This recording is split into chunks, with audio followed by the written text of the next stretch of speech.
The Tea Biz podcast delivers tea news that you need to know. A recap of the week's major headlines with commentary and cultural trends hosted by Dan Bolton. It is the voice of origin for tea professionals and enthusiasts worldwide. The Tea Biz podcast and blog connect you directly to experts in the tea lands. Listen as their voices reveal the news, innovations, cultural insights, and consumer trends that most impact the industry. Paired with Tea Journey, a digital magazine for tea enthusiasts, the Tea Biz portal is a global resource for everyone who loves tea.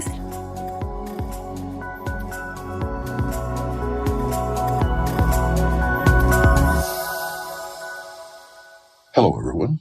Here are this week's headlines.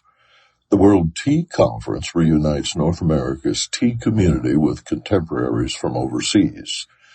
The global tea market is expected to reach $266.7 billion by 2025.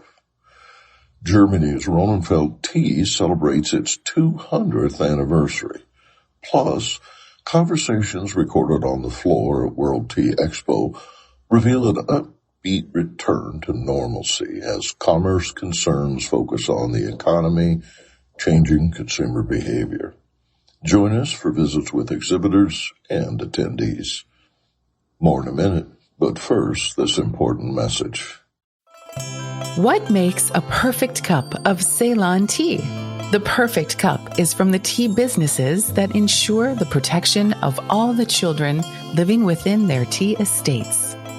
We salute Kailani Valley, Talawakili, Bogawanthalawa, Harana, and Elliptia Tea Estates.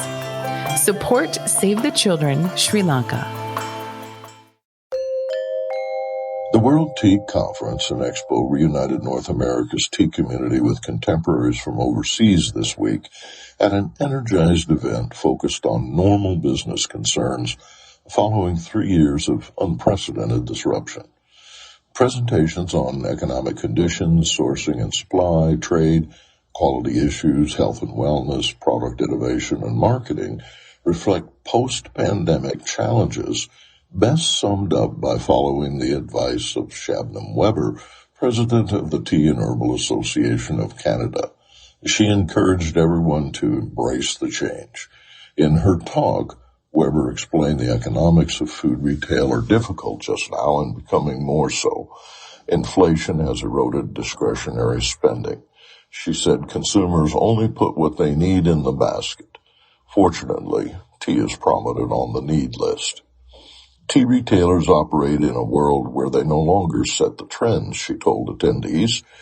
Purchase influence has shifted beyond the immediate circle of family and friends to a global consensus that is changing at a tick-tock pace. The pandemic accelerated that pace, and retailers must manage an omni-channel presence to catch up. Sessions on Internet Marketing by Steep Tea founder Mackenzie Bailey, and a session on engaging the local community in public by sisters Justine and Melissa Duquette at Community Tea in Buffalo, New York, stressed the importance of modern marketing techniques. The Duquette sisters recounted the success of tea education, including a local television program. The conference and expo returned as a live event for its 20th edition after web-based events in 20 and 21. Many foreign suppliers and attendees could not attend during those years due to travel restrictions. This year's exhibitors included several China-based tea suppliers and tea growers representing Sri Lanka, Africa, Myanmar, Nepal, and Indonesia. India, as well, was represented by several first-time exhibitors, including the well-known brand Lakshmi Tea. Winners of the Best of awards include Most Impactful Global Tea Body, Ethical Tea Partnership, Most Sustainably Driven Tea Company, Yoga Tea, Most Creative Tea Marketing Program, Bewley USA Retail, Most Innovative Tea App, Adagio Teas, Best Boba Bubble Tea Company, Percolate, Best Tea-Inspired Chef, Shania Thomas Floyd at Conjure Tea, Favorite Tea-Focused YouTube Channel, that's the Tea House Ghost, and the favorite World Tea speaker from the past 5 years, Jenny Dodd at Jenny Dodd Tea. Business Insight.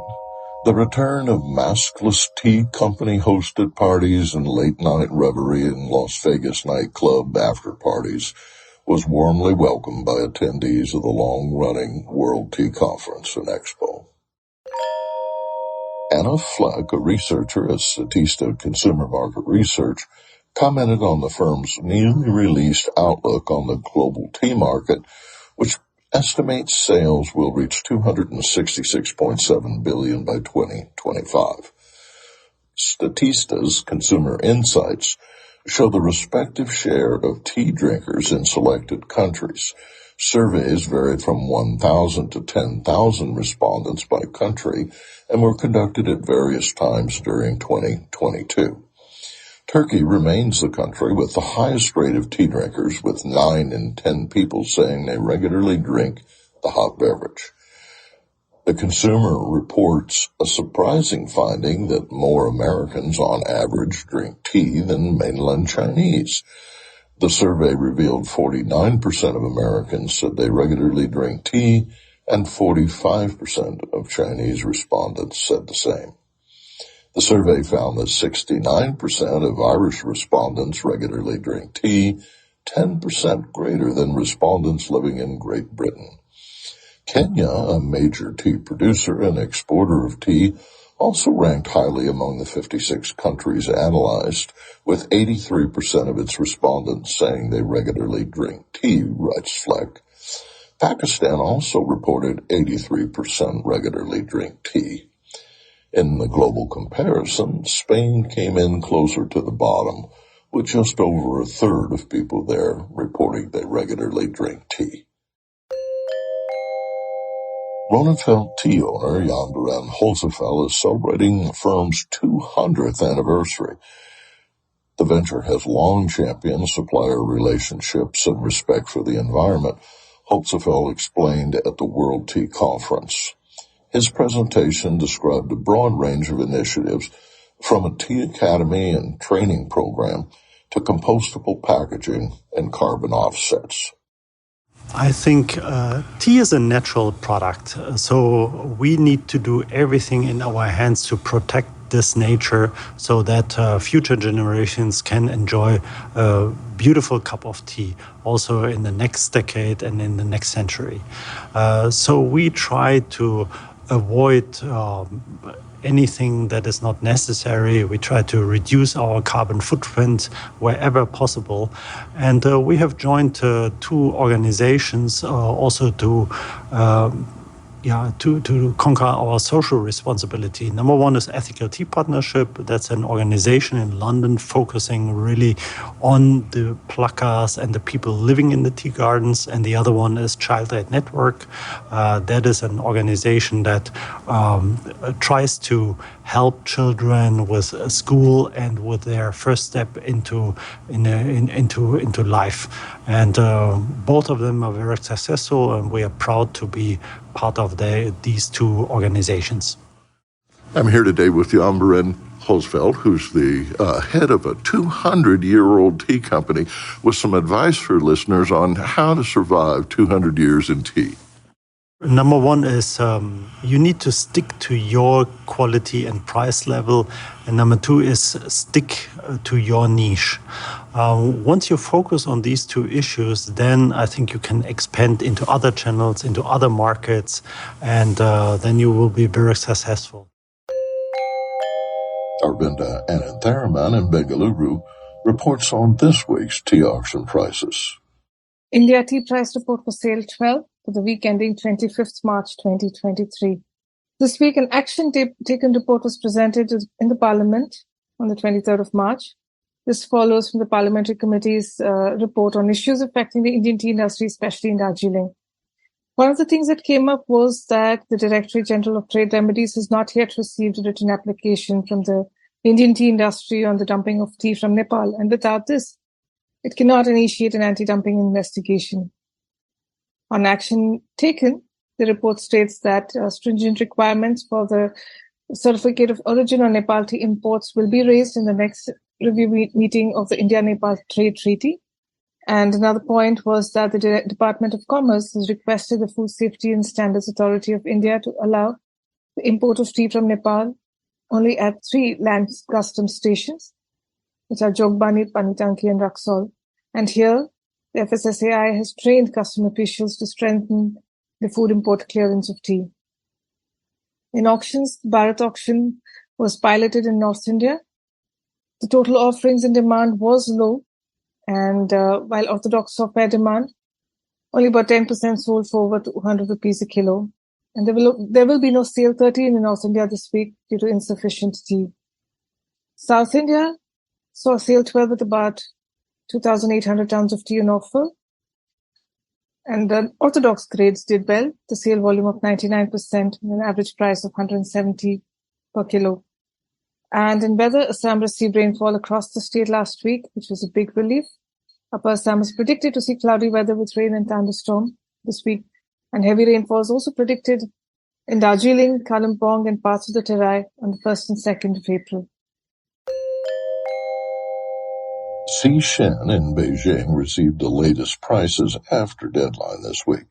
Listen next week as she reports on domestic tea prices in China, compiled by 17 associations of growers of traditional tea varietals. And now, a word from our sponsor. Hello, I'm Bogdan, a passionate tea drinker and the inventor of the ultimate tea machine, the Brew Maker 1. Preparation is key to making fine tea. Sequential steepings deliver the best taste possible and unlock the true value of whole leaf teas and botanicals. Brew automates that process without using any pots or capsules. This simple-to-operate, smartphone-controlled device stores steeping profiles to consistently make great tea at the push of a button. Brew also reduces time, waste, and energy. That's because I engineered the brew to remember control settings for temperature, brewing time, and quantity. Using my patented process lets you stack steep simply and conveniently. Conversations recorded on the floor at World Tea Expo reveal an upbeat return to normalcy as commerce concerns focus on the economy, changing consumer behavior. Join us for visits with exhibitors and attendees.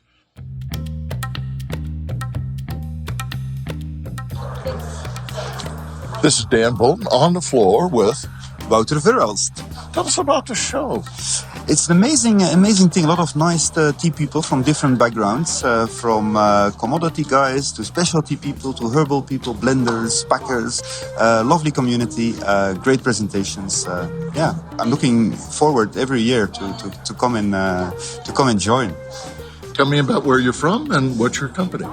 I'm originally from Belgium. I lived in Malawi for about 7 years, and I'm representing Satemwa Tea and Coffee Estates in Europe. So we have a direct trade office, and we are producing different types of specialty teas, from white up to smoked and black and green teas, all from Malawi, single estate. That's what we're doing. Thank you so much for joining us today. Thank you. This is Dan Bolton on the floor at World Tea Expo with David from Tesame. Hey, David, tell us a little about the show. The show is a really unique atmosphere. We're finally getting to meet people that I've read online and I've read their blogs, and getting to meet them in person has been a really illuminating and exciting time. Tell me where you're from and a little about your company. I am from Pennsylvania, near Philly, and I am from Tesame. We specialize in Japanese tea and teaware and tea culture. Thanks so much for being on the floor with Dan Bolton. This is Dan Bolton on the floor at World Tea Expo with Patricia Grails. Hey, tell us about the show, Patricia. This show is unbelievable. There's so many ethnicities. There's different parts of the world. Everyone is presenting their varieties of teas, and it's great to meet people from all over the world. Tell us a little about where you're from and your company. Well, we're originally from the north of Greece. We have premium organic herbal teas. It's our Greek tea brand that focuses on product purity, sustainability, and it offers the freshest organic herbal teas on the market. and drinking our teas will have a positive impact on your emotional, spiritual, and physical health. As Thanks it's so done much. for Greeks. Thanks so much for joining us today. It's On the Floor with Dan Bolton. This is Dan Bolton on the floor at World Tea Expo with Maxim Costa, Bloomy Tea. Hey, Maxim, tell us about the show.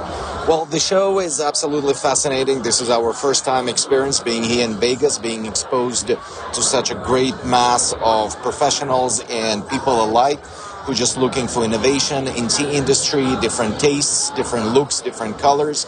We really extremely overwhelmed with the amount of products that we see from other vendors. We're very lucky and happy to promote our product in this place, and we're definitely looking forward for next year in this place to be, because it seems like this is a great chance to get a maximum exposure for new brands, new products.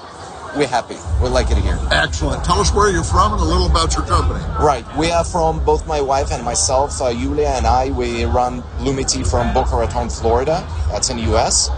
And we relatively new. Bloomy Tea was born about a year ago. The first product was showed on the market about 6 months ago. We pack tea inside the cup. We call it a Smarty Kappa. It's our registered product. We are excited about bringing an organic loose leaf tea in a to-go settings for the masses, for people who love tea. No hassle. It's just a tea inside the cup. You add hot water and enjoy your Smarty Kappa. Thanks for joining us on the floor.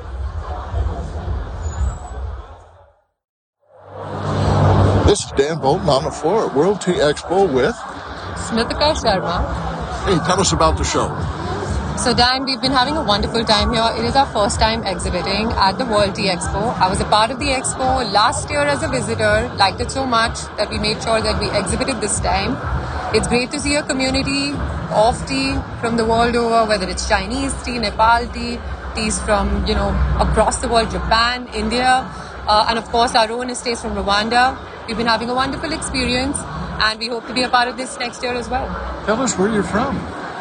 I'm originally from India, and I represent Lakshmi Estates. Tell us about the company. Our estates are a collection of 23 estates from Assam, Darjeeling, and Rwanda.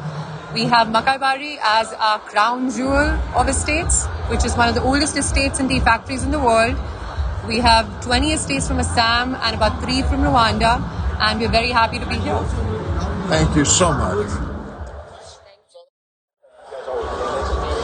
You're on the floor at World Tea Expo with Dan Bolton, and I have with me Michael Ham. Michael, tell us a little about the show. The show, this has actually been our first time exhibiting. I've been here before as a visitor. 2 days, just action-packed, so many perspective and even now cafe partners, distributors, meeting even like retail tea buyers. It's just been a fantastic experience, and I think we've gotten definitely our return on investment here with respect to the people that we've met, and it's been fabulous. I encourage a lot of people, maybe come first as a visitor and check out the scene, and this is our first time exhibiting, but it's definitely paid dividends. Tell listeners where you're from, Michael. I'm from Mount Kisco, New York. It's Westchester County, about an hour north of New York City. And a little about your company. Wild Orchard is the first brand to introduce regenerative organic certified teas, the highest standard for soil health, animal welfare, and farm worker fairness. So we want to bring high quality teas to everybody. Thank you so much. This is Dan taking off at On the Floor. I'm on the floor with Adam Wolfley. Will you tell us about your experiences at World Tea Expo? Oh, the experience has been amazing. I went to the tea incubator on both days, learned all about tea, all about the business. It's been a weak spot for Undertow Trading, my company, and it's really reinforced my confidence in being able to run the business. Tell me a little about where you're from and about your business. So I'm from Troutdale, Oregon. It's a bedroom community outside of Portland.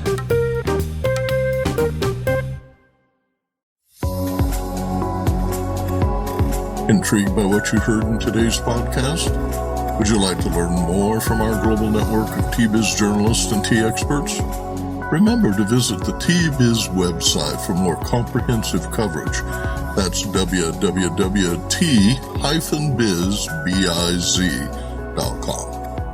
Thanks for listening. Farewell till next week.